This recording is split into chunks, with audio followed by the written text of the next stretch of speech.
Hey, what's going on, everyone? Welcome back to the channel. This video, we're going to be doing the MLB Power Rankings. We got about 2 weeks left in the season. Wildcard races are getting super tight. We got a pretty good idea of who's winning a lot of the divisions at this point. And the bottom two rows are pretty much full of teams that have no chance of making the playoffs whatsoever. NFL also kicked off today. We did a preview to that. We did Fantasy League for the season. So make sure if you want to follow hockey, baseball, football, you subscribe to this channel. You smash that like button, help this channel grow. We are looking for people to just join the comments, join the Discord, all that fun stuff. So hope to see you guys around. Number 30, kicking things off. I think pretty sure we can cement them down there. The Orioles, they just proved why they're number 30 over this past weekend against the Jays. Both those 7-inning games getting blown in the 7th inning, and then today, them just getting absolutely destroyed. If it wasn't for their bullpen, might have a better situation, but can't win on offense alone, and that's where the Orioles are right now. Number 29, got the Rangers. They're not too many steps ahead of the Orioles, but I think there's a little bit of a clearness there. Dead last in their division, no chance, and going forward to next season, it's probably still going to be continuing to rebuild. It's going to be a little bit of a rebuild for a while for a couple of these teams down here. 28, the Arizona Diamondbacks, they just in that tough division, and not that great of a week to go back on top of that. Number 27, Pittsburgh Pirates. Did beat the Nationals over the weekend. They do still looking for that first series sweep on the year. They haven't had one all season long. Overall, they can put up a fight, but they're not winning series very often, and their future looks a little bleak to me. They don't have any of that all-star talent. It just speaks out, especially in the pitching rotation department. Some of those bats might be good. But number 26 this season has pretty much just been atrocious for the Angels. They can't find any pitching. If it wasn't for Ohtani, this team would have been down here a long time ago. Of course, missing Trout for the majority of the season had big impact. I think going forward, there's got a lot of question marks. Every year you think they're going to take a step forward, and they don't. So I think 26, it might be time to really commit to a complete rebuild, but I don't know how they're going to do that with two guys that are cornerstones to a franchise with Ohtani and Trout. So 26 things. Reasonable 25. Nationals kind of falling down a little bit this week. What can I say? They're in rebuild mode, but they don't have a whole lot of talent going for them right now other than Juan Soto. It's been a rough season at one point. It looked like they were going to contend for the title in their division. They had a little bit of a run, and then it came down to earth really, really quickly. Number 24, the Chicago Cubs. They went on a little bit of a streak over the past 2 weeks. They played very well, and they're no longer in the bottom row. After the trade deadline, they quickly fell to that bottom row. But Frank the Tank Schwindler has been a pleasant surprise for them at the top of Wisdom. All those guys, I think, on a given night, they give the Giants a run for their money tonight and earlier in the weekend. So they're at least playing tough against every team down the stretch. Going to get them a little bit ahead of this bottom row. Number 23, we got the Marlins. We're starting to see some of their young guys making plays. They're starting to hit home runs with guys we don't see coming up from AAA. I think they have a bright future, and I think they're in a better position spot than all these teams below them going into next year. So I think 23, pretty good spot for them. Number 22, we got the Royals. If it wasn't for the rotation, I think it would have been a much better season for them. But they still managed to compete, and they can beat the top teams on any given night. It's just, for the most part, the rotation's so inconsistent. And from time to time, the lower side of their batting order, not so good. Number 21, I got the Colorado Rockies. I just think they're in a little bit better position than some of these other teams. They pick up a pretty solid rotation, 1 through 4. So a little bit of credit there. And they do have some power bats in there with C.J. Cron, Mac Mahone, and of course Trevor Story. Some good names in there. And I think, safe to say, they've performed much better than people expected this season. 21 is pretty good for them. Number 20, still going with teams that are clearly out of the race. Twins were out of it a long time ago, but they're starting to show that had they been healthier this season, had a couple more bounces gone their way, they might have had a whole different story. Put them on a little bit higher edge than the rest of these guys. Byron Buxton's back and playing MVP level. he not been injured, it could be a whole different story for the Twins. But I think on a given night, they're going to give a lot of teams a run for their money, and probably had they had a better season, top 15, we'd be looking at. Number 19, Tigers. They've kind of been floating in this 20 to 17 range.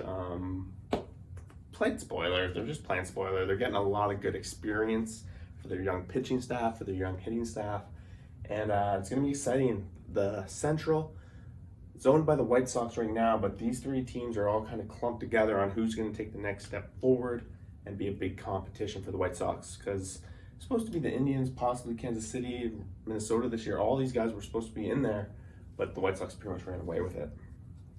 Number 18, the New York Mets, fallen below 500 this week. Pretty much out of the playoff race, and it's just been an awful season for the Mets. What can I say? DeGrom, pitching Cy Young level, just couldn't stay healthy. The team was up 6 games at one point in the division, just couldn't keep it up, and had that losing streak. And now we're here. They at least playing spoiler against the Yankees in the Subway Series, and they're playing right now while we're doing this. Number 17, we got the Indians. They're pretty much the definition of 500 baseball in the MLB. They continue to get no hit throughout the season. They just set MLB record for being no hit 3 times this year, plus a time in the 7th inning, so technically 4. Not much else there. Number 16, Philadelphia Phillies, just been free falling ever since they got a taste of the division lead. They've played pretty atrocious baseball. Their bullpens try to push Wheeler to go extra, they lose. Try to push their starters. Nola has not been consistent at all. Their rotation not being consistent, and their bats have not been consistent. It's just been a story of inconsistency for the Phillies this year, and it's going to result in them pretty much making the playoffs or missing the playoffs. Of course, this is kind of where the cutoff is right now with teams in the hunt. Going to the American League, number 15, we got the Oakland A's. They're technically sticking around, but 3 games back.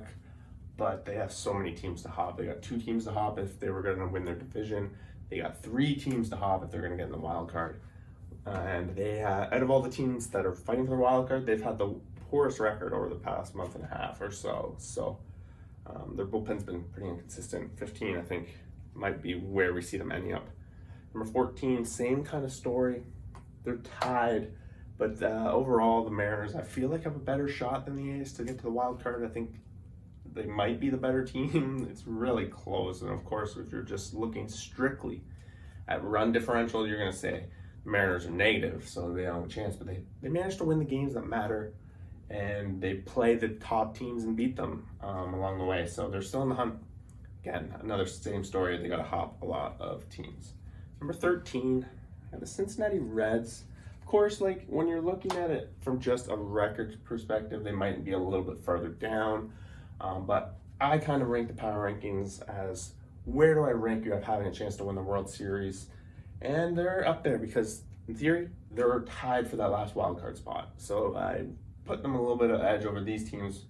They have a better chance to make the playoffs, which in turn, better chance to make the World Series and win it. So number 13 for them. Of course, they got a big battle with teams like this one. Number 12, they just lost the series over the weekend to the Cardinals, and the Cardinals I put up, even though in games wise they're a game back I think from Cincinnati, I would pick them by the end of the season to surpass Cincinnati. They just seem to be turning on at the right time.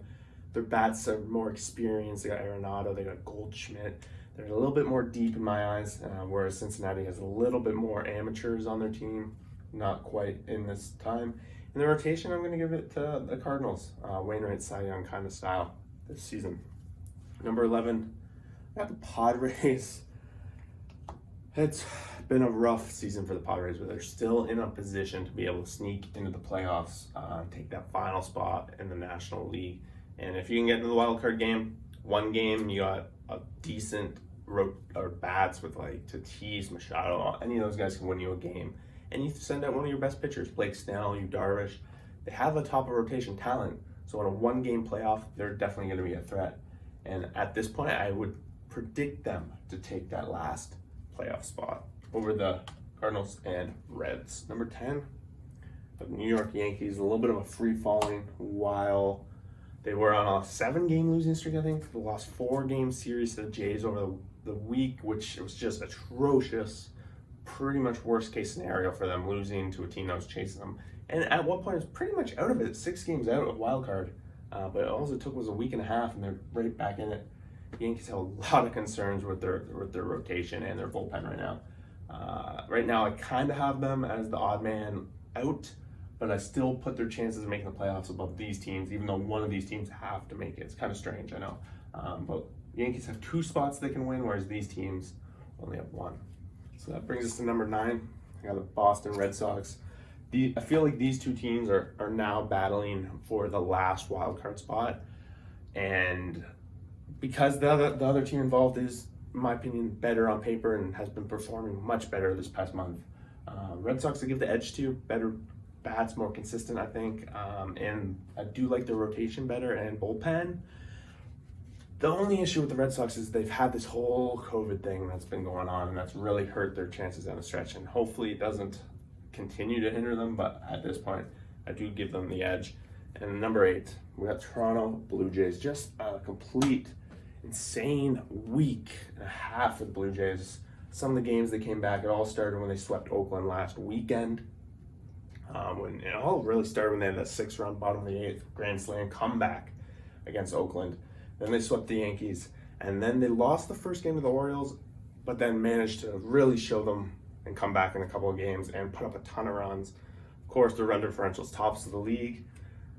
They got a killer rotation. Their bats are unquestionably some of the top in the American League and or the MLB.